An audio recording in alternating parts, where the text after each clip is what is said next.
Hello everyone, welcome to this series of orientation webinars.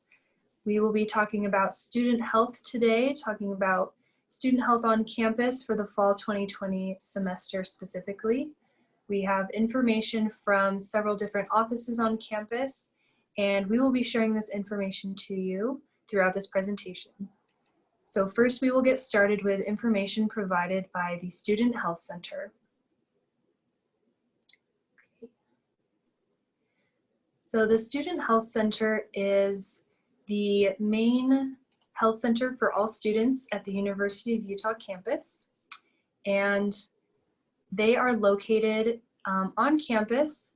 They are located at 555 Foothill Drive is their address. It's called the Madsen Health Clinic is the name of the building. So once you get to the building, it will say Madsen Health Clinic. And they're located on the first floor. They do have free parking right outside the Madsen Health Clinic entrance. So you can park for free. Or there's also the option to get there if you would like to take the campus shuttles.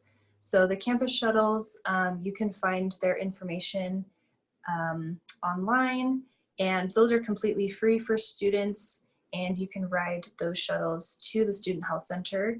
It is a little bit of a walk from the main part of campus, but the campus shuttles are very readily accessible and easy to use, or you can drive your car or have a friend drive you, and again, the parking is free.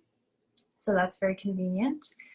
Their hours this fall are 7:30 in the morning to 5 o'clock in the evening, except for Wednesdays. So be aware of those hours. And on Tuesdays in the fall and spring semesters, they'll be open from 7:30 a.m. until 7:30 p.m. So if you're wondering about when they will be open, please be sure to just check their website.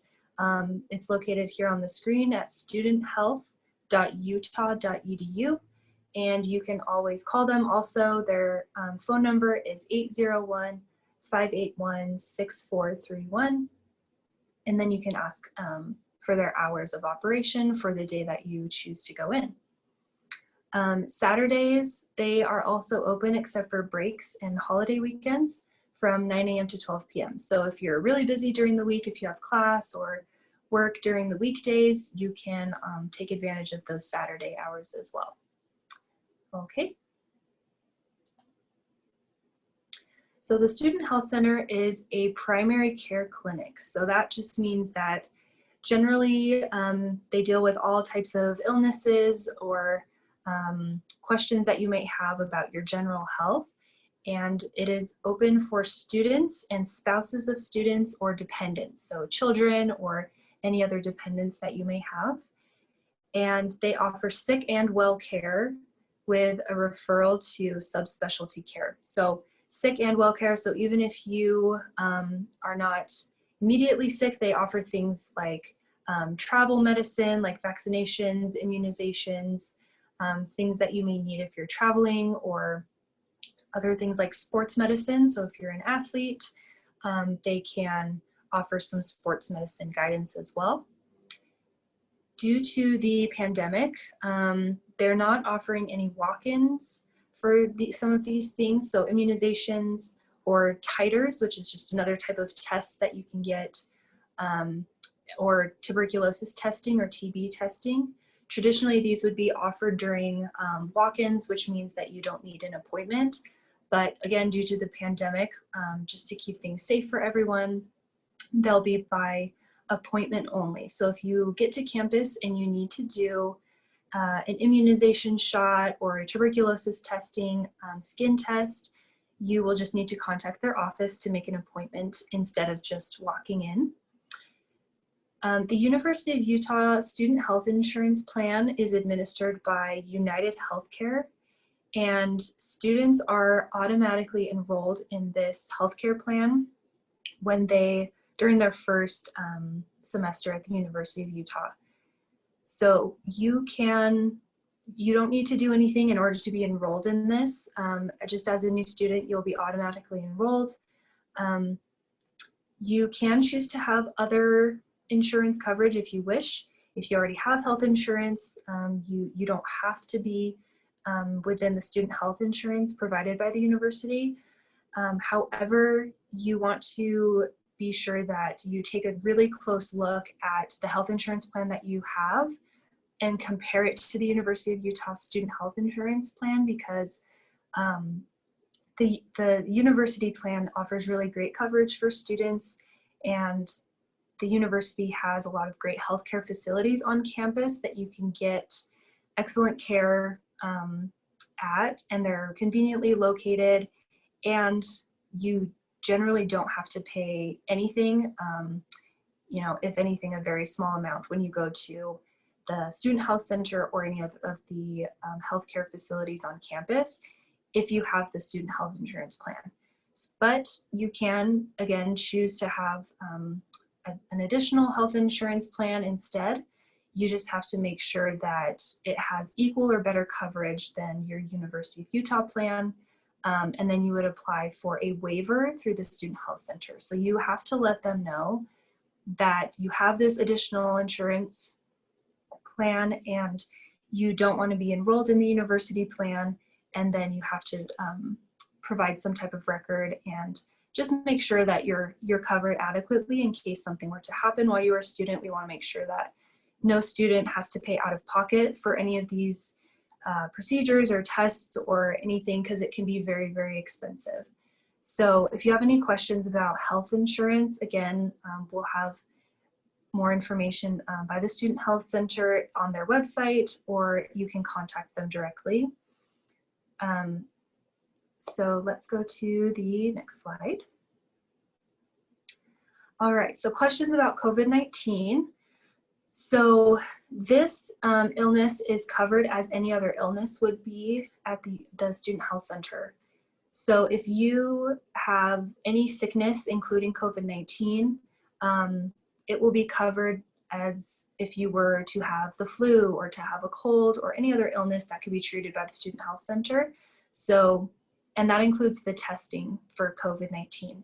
So if you want to get a COVID-19 test while you're on campus, you will be 100% covered by your student health insurance if you would like to get that test performed at the Student Health Center. So you won't have to pay anything.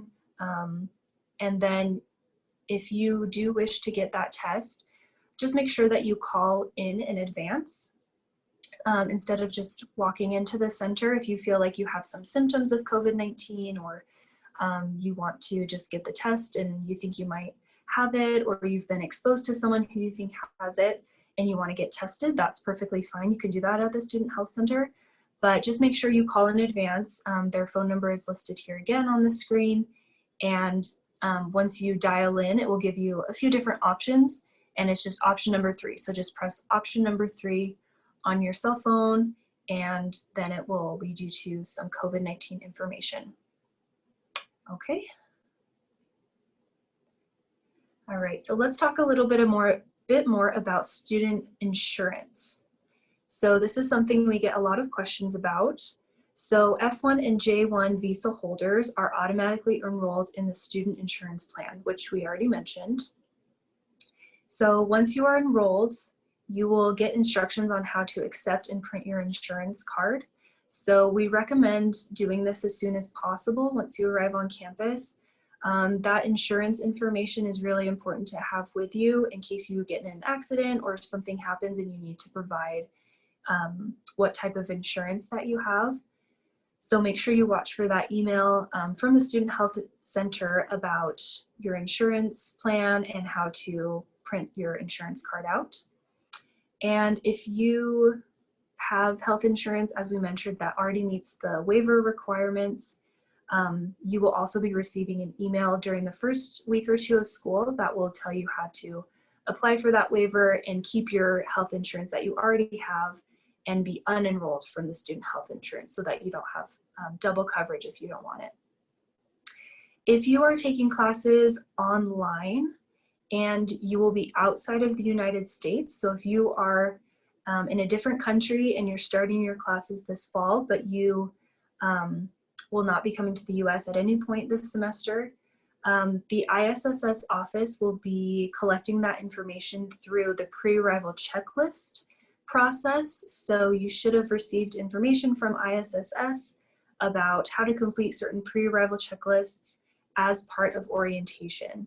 So during that checklist process, there will be a question for those students who will be taking online classes outside of the US, and it will ask you if you would like to waive your student insurance. And once you fill out that information, that's how we will know to tell the student health center that you don't need insurance for this semester because you will be outside of the United States. And if you have any questions about those pre-arrival checklists as part of international student orientation, we will have more information about how to contact the ISSS office during the rest of this webinar here.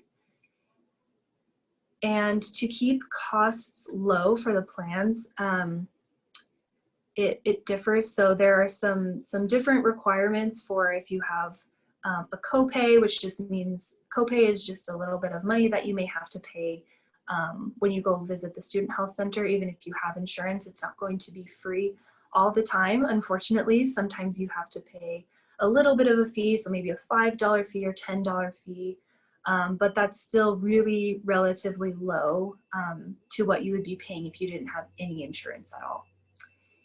And if you would like to be seen elsewhere, so say you want to go see a different doctor at a different clinic instead of the student health center, the student health center can provide you with a referral to that different clinic where you would like to go.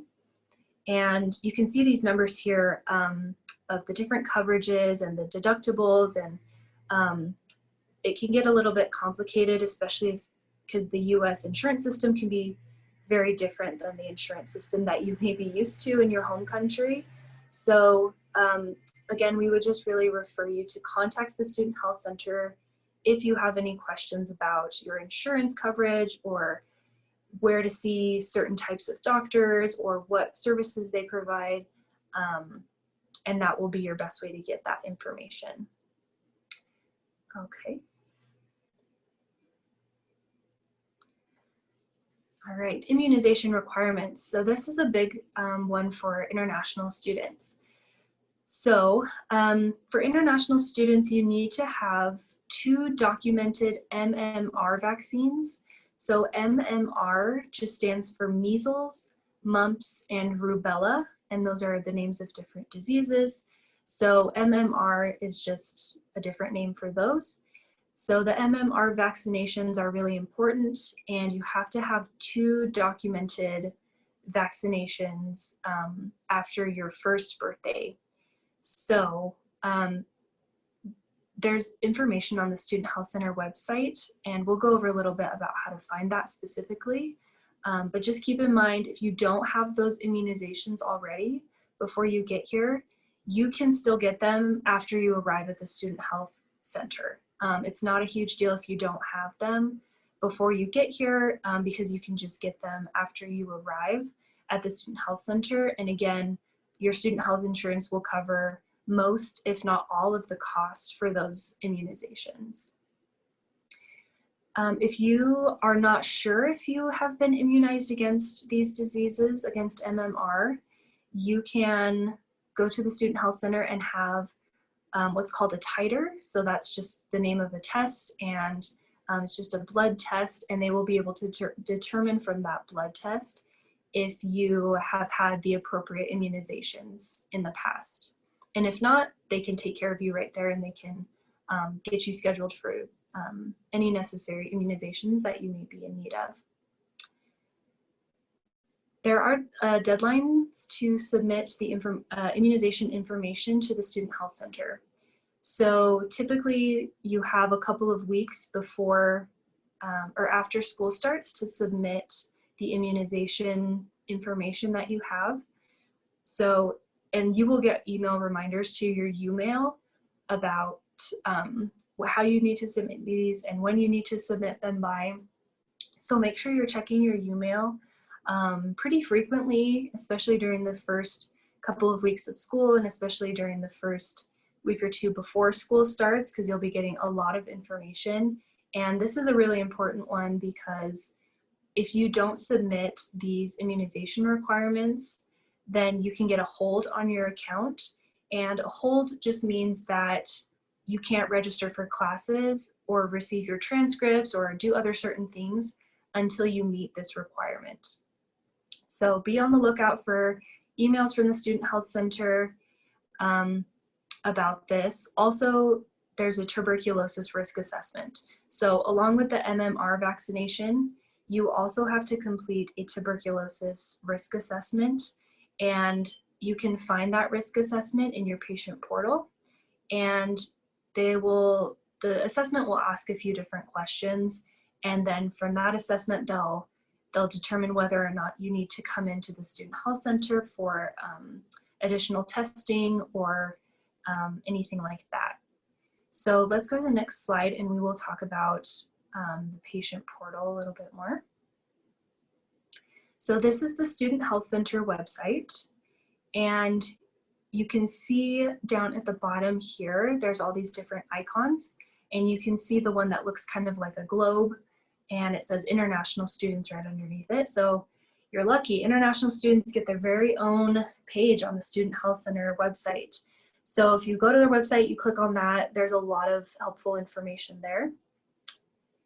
And you can use all the other pages, of course, but there's just some specific information that only applies to international students by looking on that website. So that's a pretty convenient place to find all of that. Okay. So this is what it looks like when you log into your patient portal. So this is, your patient portal is basically where you can submit your immunizations, find information about your health insurance, different forms, and it's pretty convenient. So you can see up on the top menu, there is, right next to the home button, there is an immunizations button. And you can just click on that and that will take you to the page to upload your immunization records. So keep in mind that when you upload these immunization records from your doctor, they need to be in English or they need to be translated by an official translation service into English. So unfortunately, the Student Health Center does not have the capability to translate immunization documents in all different languages from all over the world. So please make sure that they are in English. You can ask your doctor before you leave home if they can provide them to you in English, or if not, you can use any type of official translation service to translate them into English before you submit them.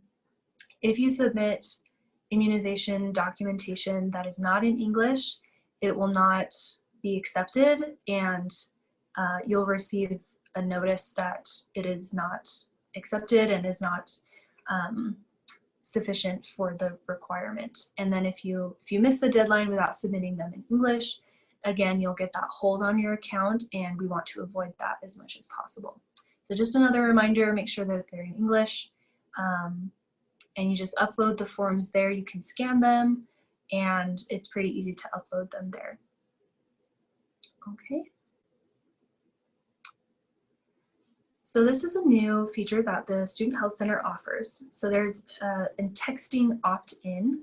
So you can use this to quickly be notified about messages about your immunization status or appointments that you might have coming up at the Student Health Center, lab results, anything like that that you might want to get notifications about through text. So it's pretty nice. So you can get this going by going into your patient portal like we just looked at on the previous screen, and you put your name in the top right of the screen and you'll see it up there, and then you select edit your profile, and then it's just checking a box, and it will just check a box for I would like to receive text message reminders, and that's it. And then you'll click save, and then from then on, any notifications you have, if you have an appointment coming up, or if you submitted your immunizations, you'll get a notification on your phone through a text message if it was approved or denied, or anything important that the Student Health Center wants to remind you of, you'll get it in a text. So They'll also send those types of things to your email, so you'll just get it both places, and then it'll be really convenient for you to remember everything that you need to do. Okay. All right, so that was information about the Student Health Center and about different immunization requirements and insurance requirements for the upcoming fall semester. Please be sure to review this information, and we encourage you to look at the Student Health Center website, that special international student button, and just review all of the information, make sure you have everything ready to go, and they'll take great care of you when you go there. And any sicknesses or illness or injuries that you may experience during the fall semester, hopefully you don't have any of those, but if you do, that's a great place to go, and it's very convenient on campus, and they'll take great care of you there. So now we will move on to the next portion, where we will talk about the fall housing updates in regards to how students are being safe and healthy in our student housing this fall. And I will turn the time over to Cindy to present that. Hi everyone, it's a pleasure to join you today. Good morning or good evening, wherever you are in the world. We're going to talk to you a little bit about some fall housing updates. So, okay, let's talk here. All right, so a question on everybody's mind is about COVID-19 testing. So we do want to let you know that there will be mandatory COVID-19 testing that will be occurring for all students that will be living on campus as well as on moving day. So if you will be living on campus in an HRE space, you should have received a few emails with information about mandatory COVID testing. As part of the moving process this fall, all students living on campus are required to take a COVID-19 test. You should have received a COVID-19 consent form. It should have been emailed to you from Housing and Residential Education. If you haven't gone into your housing portal yet, please go in and sign that consent form as soon as you are able to. So the COVID-19 testing will be built into your arrival process when you come to campus and as you move into your residential space. Okay. The first place you'll stop is at the testing center, and you can see on this map is that it will be located at the Officers Club, where the star is on this particular map. You should have received a map as well in your housing portal with instructions and a specific time as to when your testing will be. HRE let us know they've been doing testing on some of the student leaders, and they've been telling us it's about a 4 to 5 minute process, so fairly quick. Okay.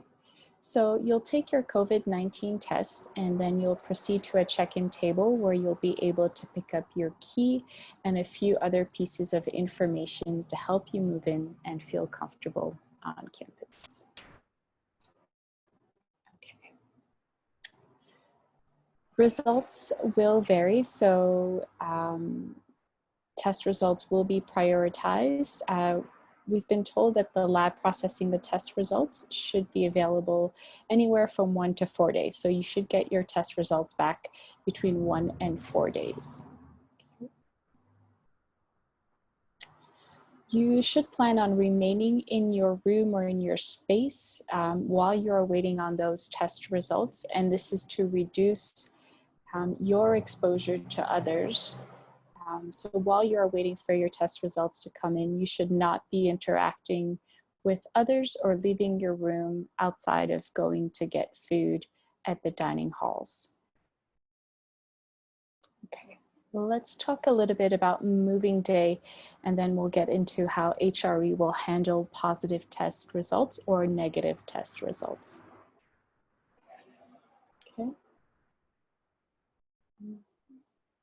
So again, this is a map here of where you can anticipate to have your COVID-19 testing done. You should have also received an email with this information along with different other maps and images to help you with moving day.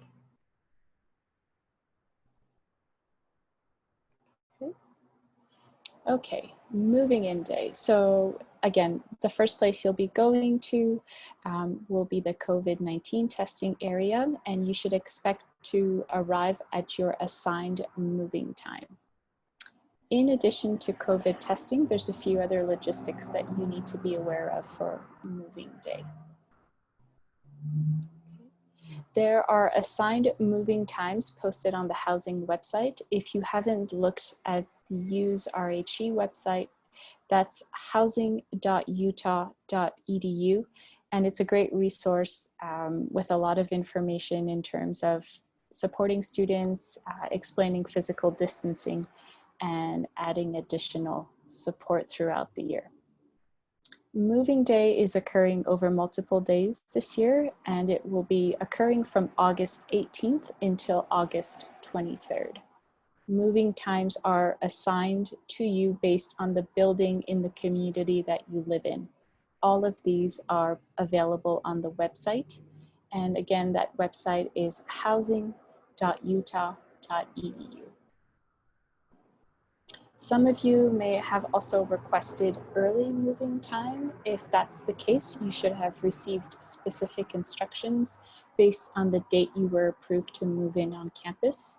And please know that a COVID-19 test has been built into your earlier arrival time as well. A few other things to keep in mind as precautions for moving in day. Residents are asked to limit the number of guests they are bringing with them on moving day. On moving day, please bring 2 people max to help you move in. All residents and their guests should come in wearing a face covering. When you arrive on campus, you will be given a face covering that you'll be able to keep all year because, as you may have heard and will continue to discuss, face coverings will be required on campus. You're also encouraged to bring a few face coverings with you and include those as part of your packing list since they will be helpful throughout the year. Okay. Again, this is a great opportunity. If you have not visited the HRE website, please do so at housing.utah.edu. It will have all of this information that we are discussing here today, plus additional resources for you and your families to refer to. So what to expect when it comes to the test process? What questions might you have? What are those expectations? So let's talk a little bit about what this will look like. These steps are being taken to ensure the health and well-being of our community. One big resource that you will all need to be aware of is something called the HRE self-report form. This form is available on our website. You can find it specifically at housing.utah.edu/coronavirus. And when you arrive on campus, you'll see a lot of posters that reference this HRE self-reporting form.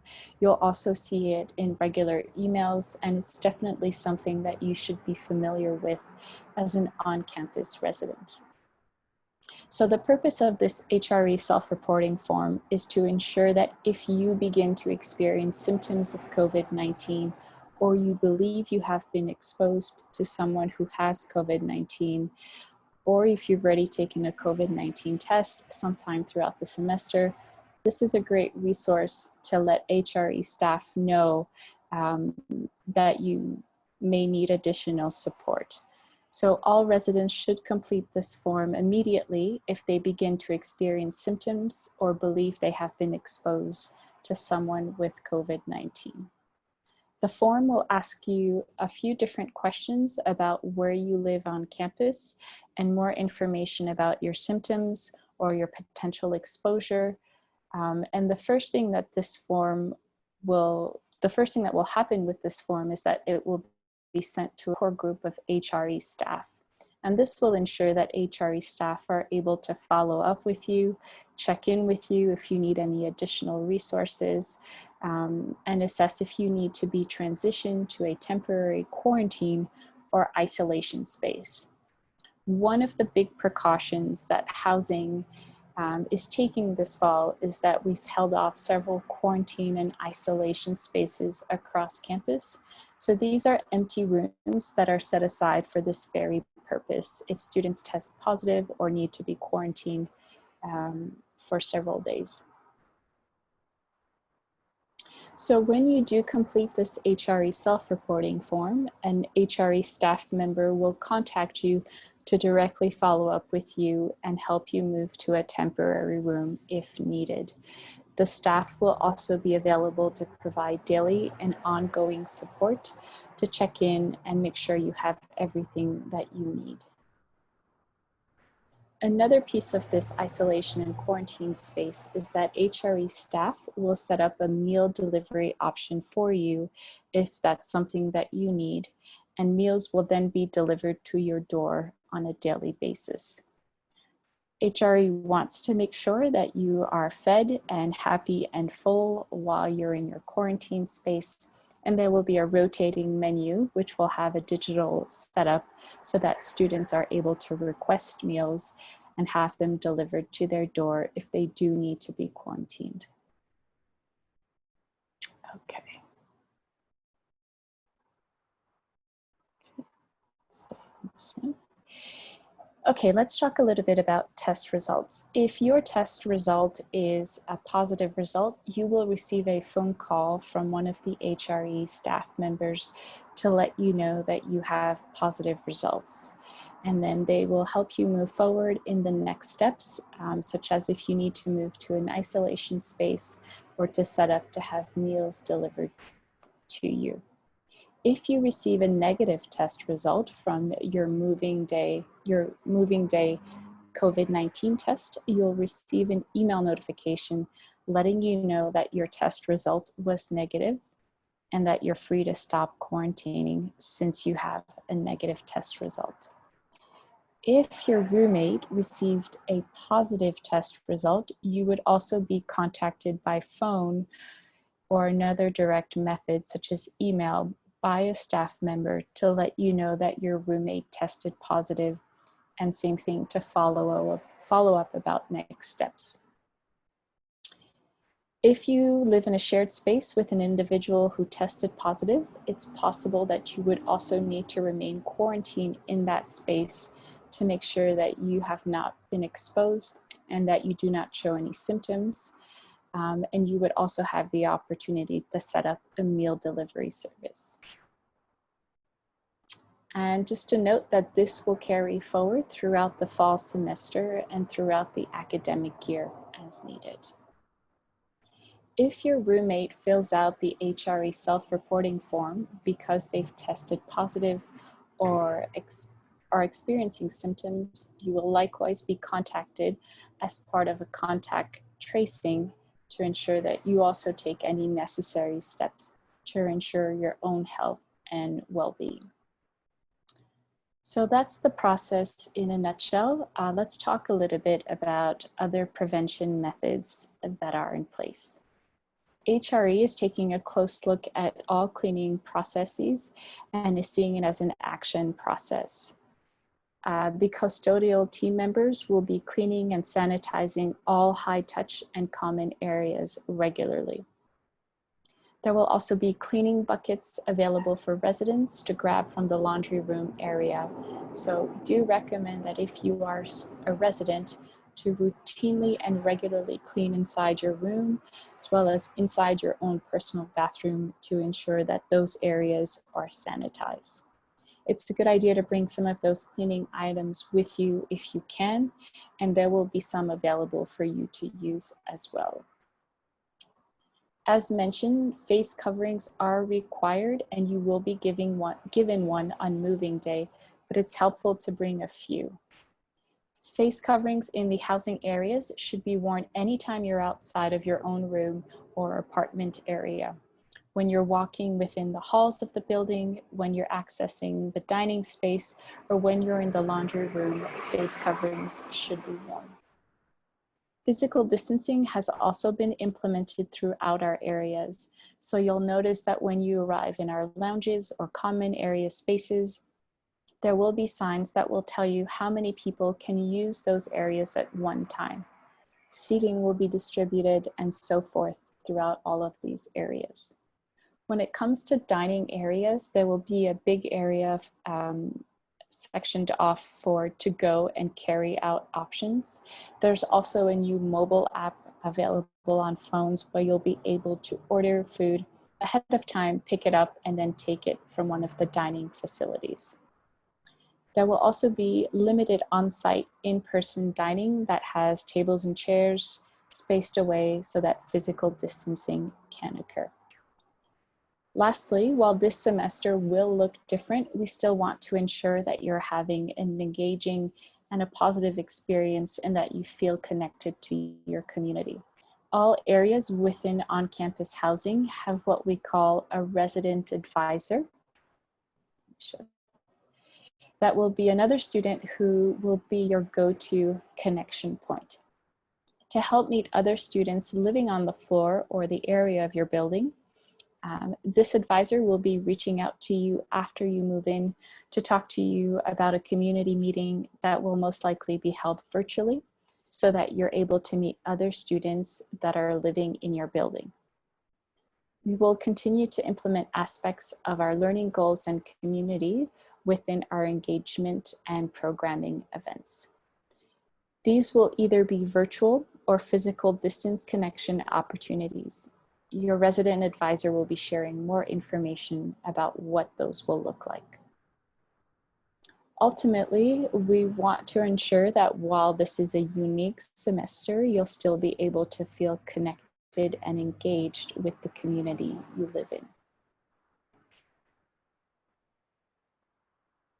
This slide has some of the housing contact information that was referenced a few times.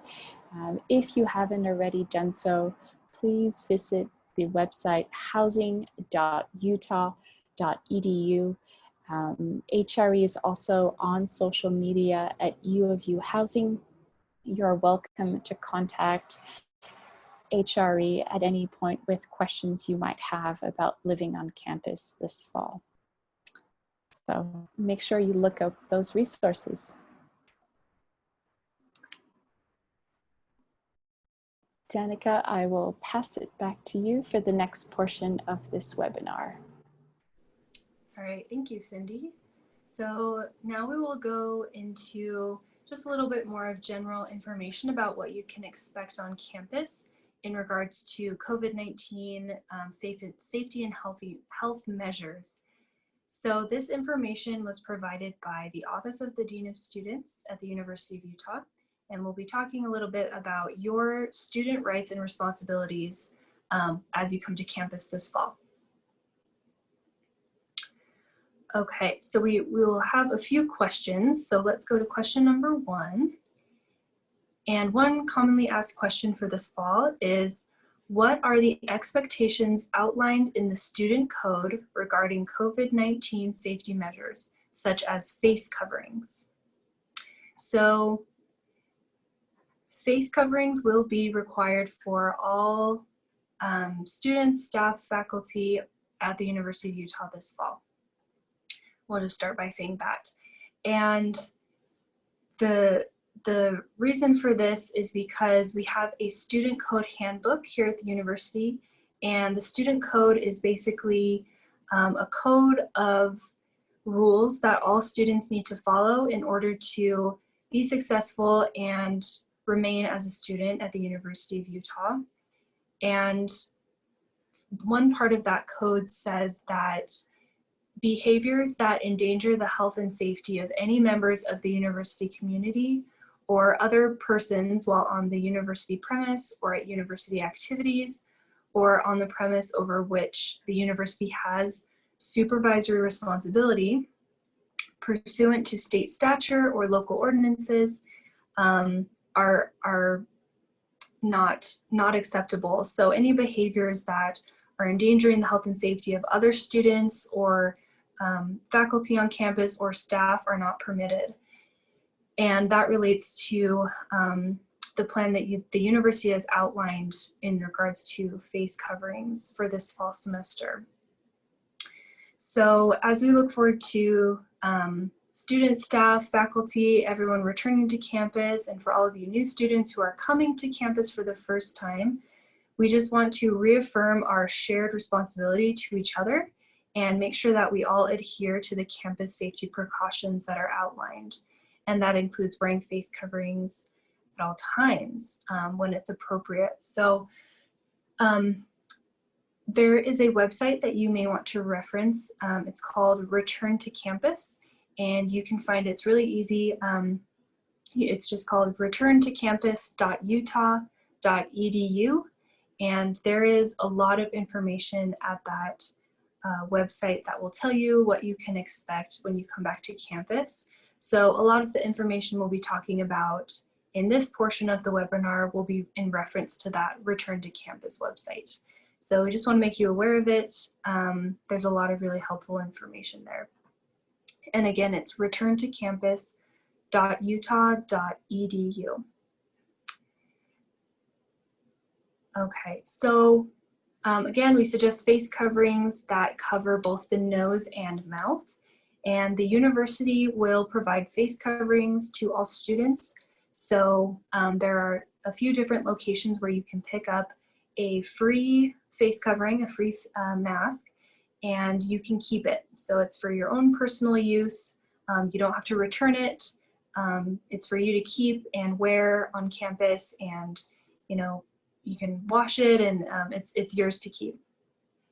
So we want to make sure that all students are wearing these masks, again, not just because of the student code from the University of Utah, but there are also different federal, state, and local health guidelines that are constantly changing depending on the status of how many COVID cases we have in the state or in the city or the county that we're in. But we also want to make sure that we're following not just the university's guidelines, but also the guidelines of the state of Utah or the city of Salt Lake City or wherever you may be. And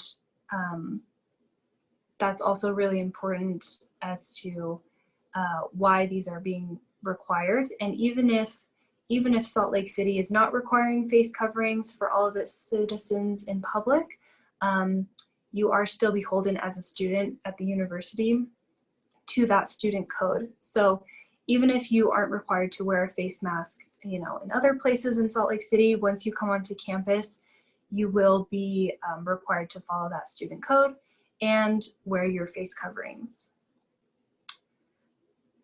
So students, where are you expected to wear these face coverings? So students are expected to wear them in common areas.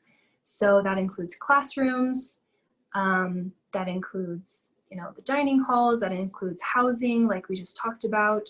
So anywhere where you're inside a campus building, and also when maintaining a 6-foot distance is impossible. So we'll talk a little bit more about what that social distancing 6-foot distance looks like.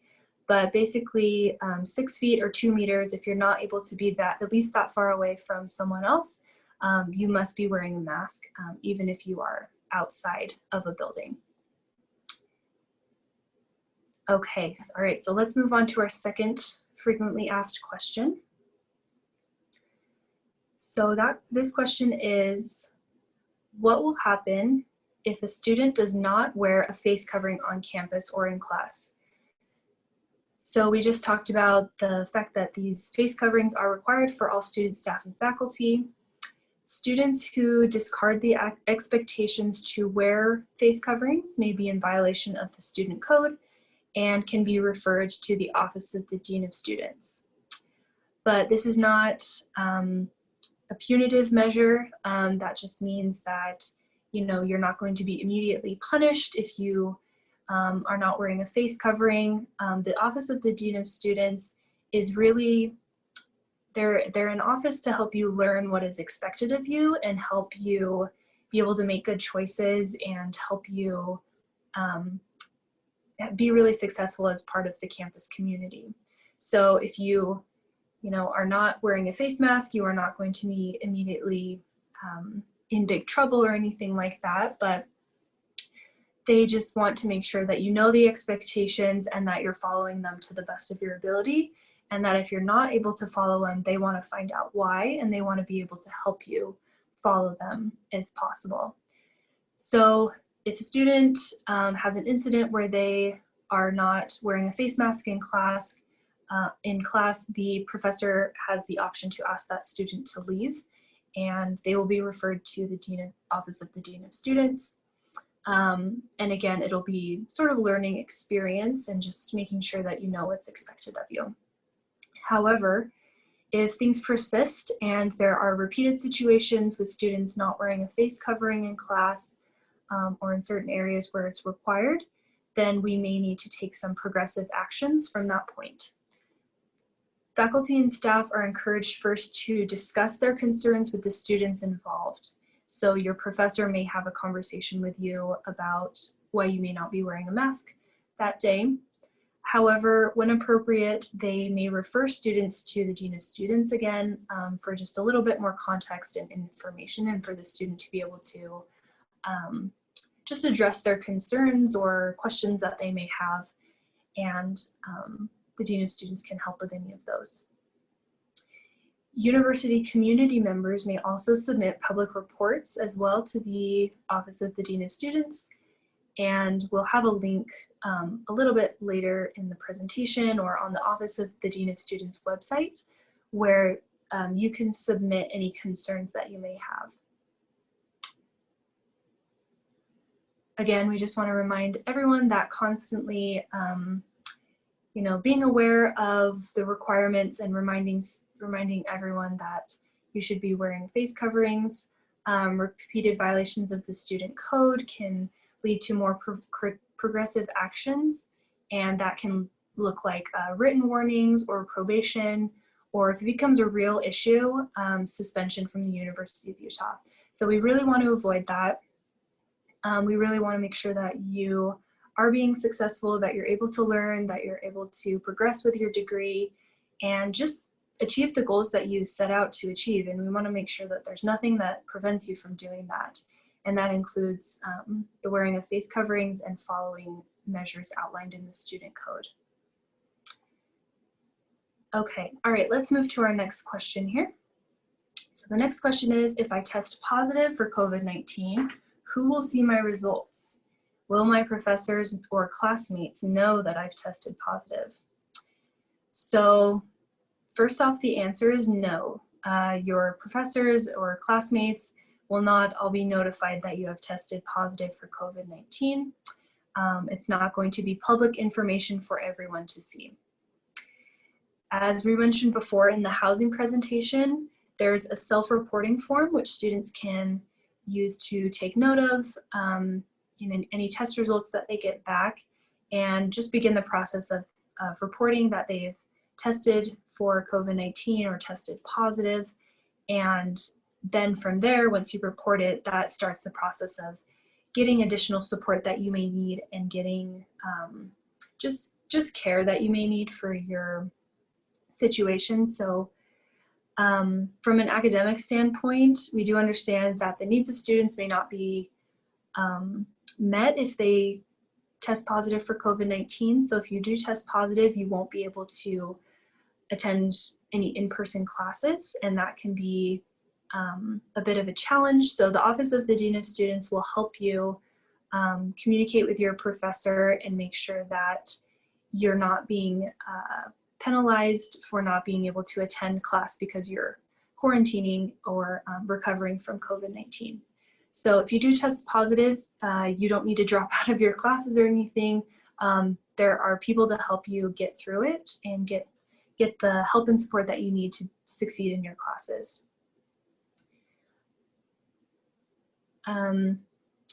Let's move to the next question now. Question number 4.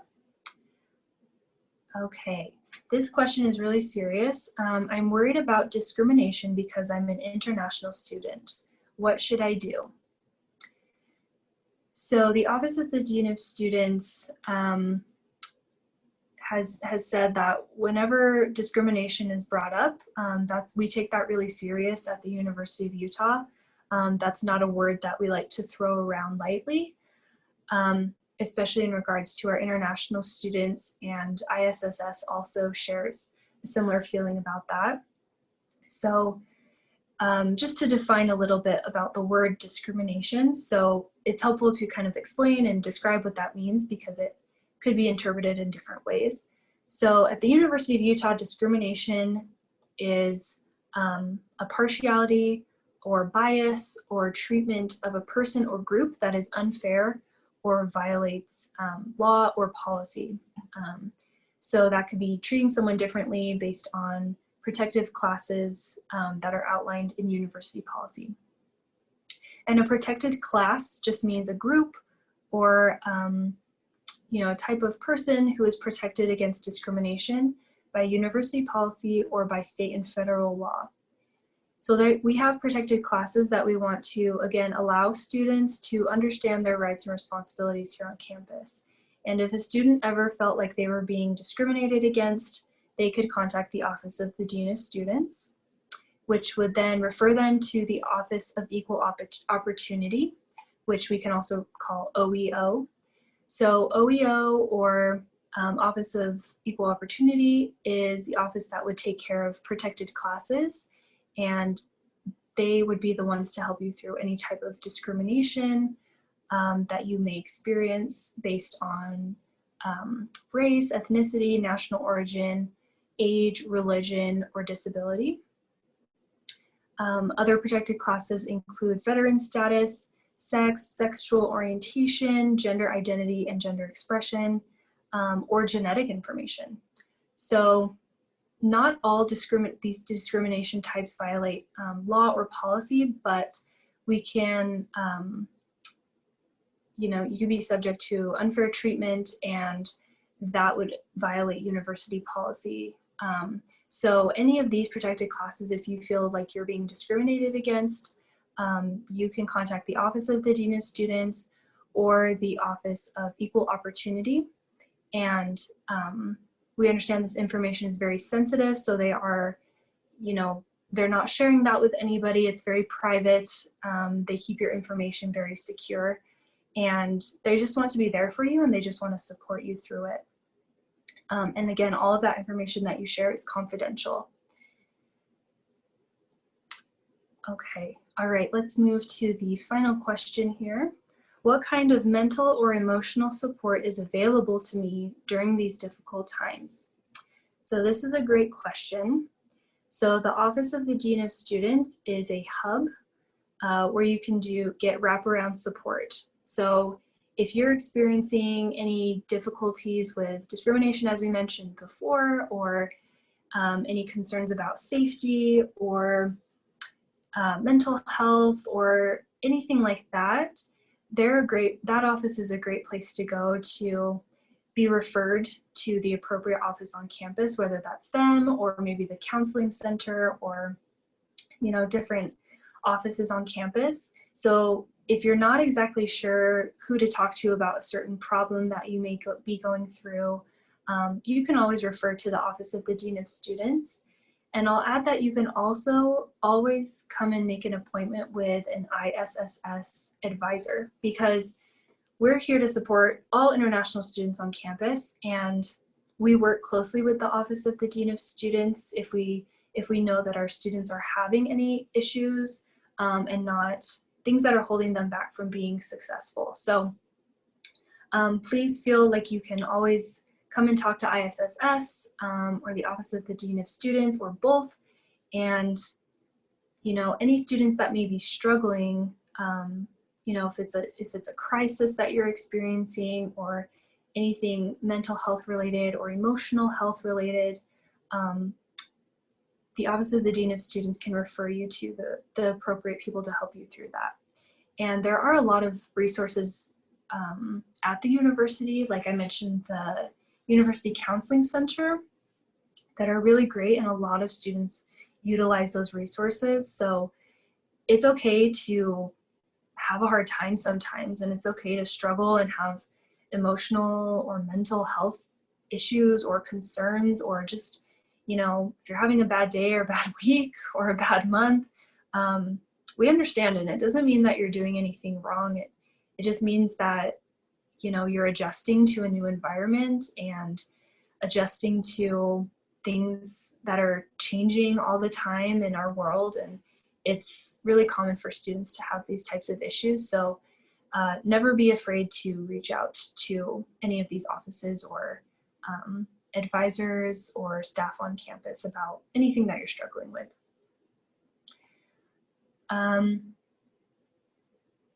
Okay, so this is our final question from the Office of the Dean of Students.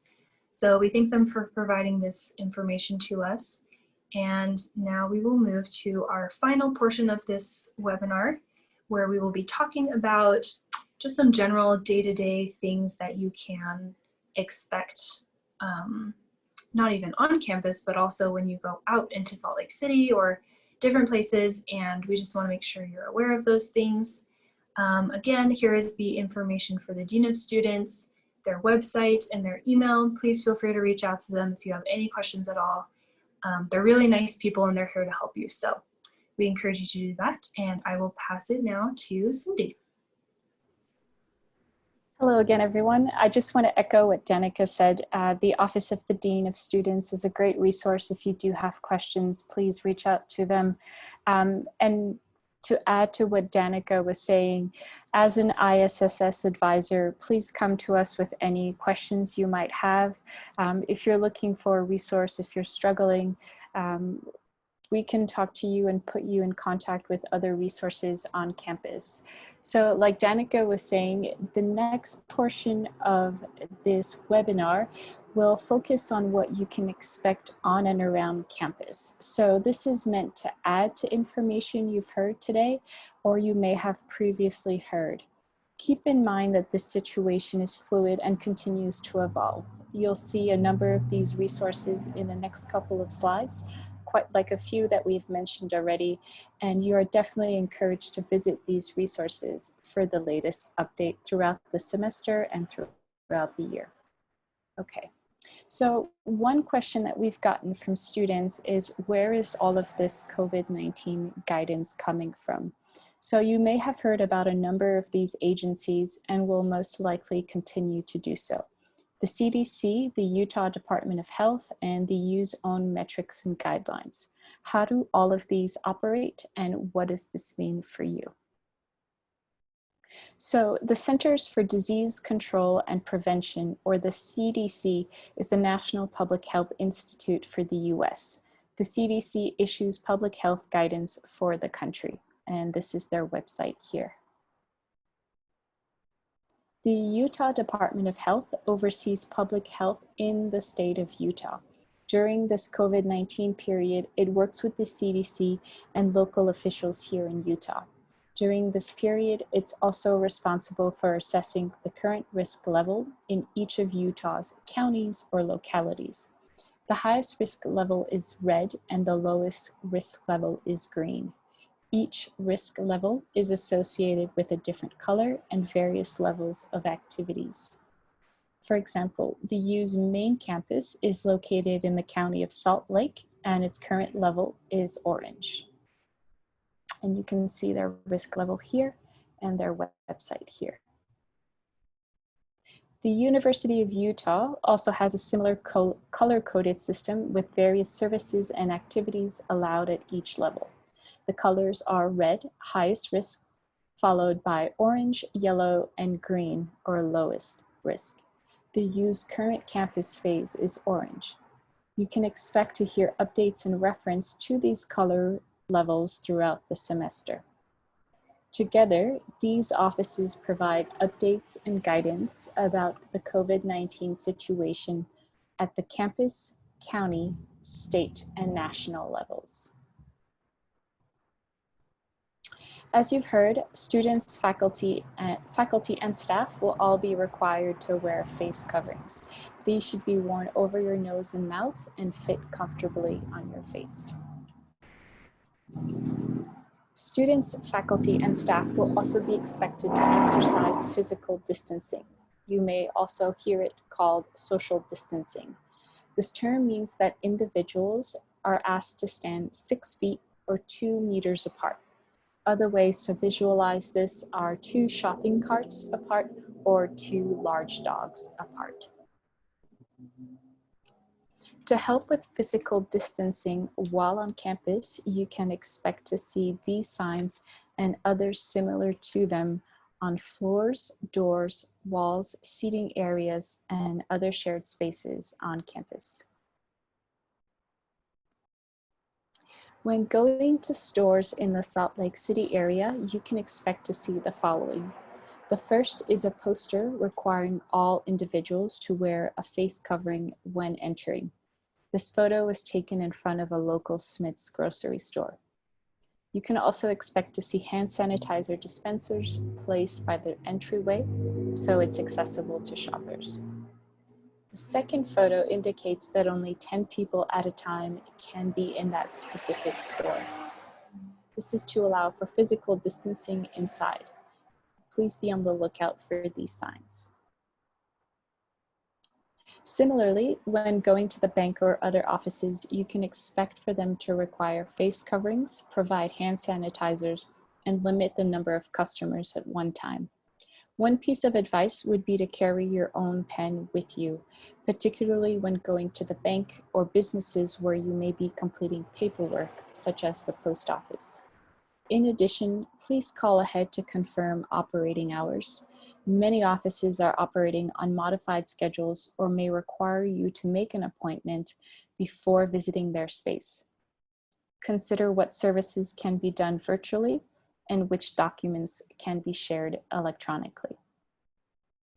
What about restaurants and cafes? Some restaurants and cafes are open, but with many variations. Some restaurants may have delivery options, others may have curbside pickup. Others may offer outside dining on their patios or terraces, and some may offer inside dining. Call ahead to determine each restaurant's current practices. Wear face covering anytime you visit these. There's also a number of food delivery apps that you can use to order from local restaurants and grocery stores. For those using public transportation, including the tram system known as the tracks or the U's shuttle, face coverings are required. Some riders may consider wearing gloves when holding on to the handlebars. Likewise, riders are asked to physically distance and to not travel when feeling ill. What is a good resource to go to for COVID-19 updates? As you all know, this situation continues to be an evolving one. For continued updates from the U, a good resource to start with is coronavirus.utah.edu. It includes an A to Z glossary, which is a great resource for addressing a number of COVID-19 related questions, including questions regarding libraries, advising, athletics, and housing. What if you want to travel to a different state? Travel is strongly discouraged. Once you get to campus and to Salt Lake City, please minimize travel, as traveling increases your chances of getting and spreading COVID-19. As mentioned, COVID-19 is an evolving situation. Please limit your travels to keep yourself and others as safe as possible. If you have friends in different parts of the country, you may find that the guidelines there are different than from those in Utah. The reason being that, like Utah, each state has its own Department of Health and local agencies that determine guidelines for the state and for the counties. What if you don't feel well? Like you've heard, if you are sick, stay home. If you do not feel well, please call before visiting any medical facility. The numbers for the Student Health Center, the U's hotline, and Utah's COVID-19 hotline are all on this slide. The person on the phone will ask you a series of questions regarding your symptoms and direct you to next steps. For all emergencies, the number to call is 911. What if others are not practicing face coverings and physical distancing? If you do not see others practicing safety guidelines, protect yourself. Try to distance yourself at least 2 meters away. Wear your face covering. Wash your hands frequently and thoroughly. You've also heard from the Office of the Dean of Students about what steps will be taken if a student does not wear a face covering on campus or in class. What if, once you get here, you and your family decide it's best for you to go home? We certainly recognize that each student's situation is unique, particularly in this semester. For that reason, speak with your family about your situation and your concerns. Please also reach out to ISSS to make an appointment to speak with an advisor. An advisor can talk to you about immigration questions, travel concerns, CPT or OPT eligibility, all regarding your situation. ISSS can also provide you with a list of resources and other campus offices that may be relevant or helpful. As mentioned before, this could be anything from counseling to tutoring resources or financial aid. If you have additional questions or concerns, these resources would be a good place to start. Many of these were mentioned in this specific webinar, and you are encouraged to contact them either through email or give them a call.